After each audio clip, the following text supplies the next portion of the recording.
A producer is creating a video with a length of 70 minutes. The video will consist of segments that are 1 minute long and segments that are 3 minutes long. Which equation represents this situation where x represents the number of 1 minute segments and y represents the number of 3 minute segments? Okay, here we have x number of 1 minute segments.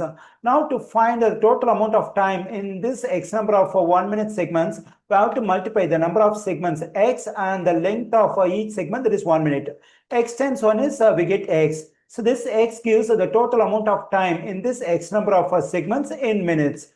Okay, now to find the total amount of time in this y number of 3 minute segments, we have to multiply the number of segments y and the length of each segment, that is 3. Y times c is 3y.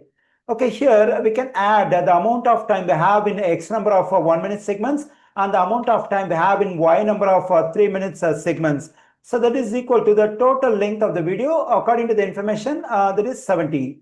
Here I got the equation which represents the given situation. I find this equation in the answer choice D. The correct answer choice for this question is D.